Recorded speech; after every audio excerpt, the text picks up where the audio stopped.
What is Shanti Act 2025? The Shanti Act of 2025 is a new law in India designed to change how the country produces electricity using nuclear power. Shanti stands for Sustainable Harnessing and Advancement of Nuclear Energy for Transforming India. Before this law, only the government was allowed to build and run nuclear power plants. Now, things are changing to help India reach its goal of using cleaner energy.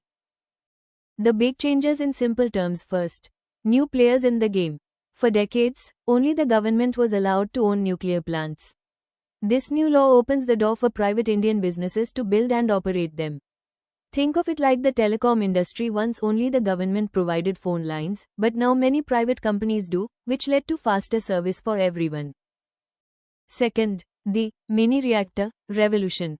Instead of only building giant, expensive power plants that take 15 years to finish, India is now focusing on small modular reactors, SMRs. These are like plug-and-play power sources. They are smaller, can be manufactured in a factory, and moved to different locations, making them much faster and safer to set up. Third, ambitious energy goals. India is aiming for a massive leap in power generation. The goal is to grow nuclear energy capacity by 10 times by the year 2047. To reach such a huge target, the government decided it needed the extra money and modern tech that private companies can provide. Fourth, clear rules for accidents. The law fixes a long-standing issue regarding who is responsible if something goes wrong.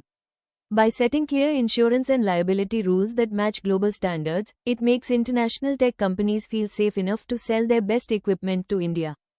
Why the name, Shanti? Shanti stands for Sustainable Harnessing and Advancement of Nuclear Energy for Transforming India.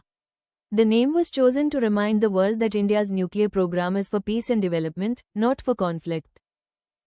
In essence, the Shanti Act 2025 acts as a modern roadmap that aligns India's demand for carbon-free power with a firm promise to use nuclear advancements solely for the nation's peaceful development. Follow for more legal shots. Like, share, subscribe. Command in Law, a legal education platform.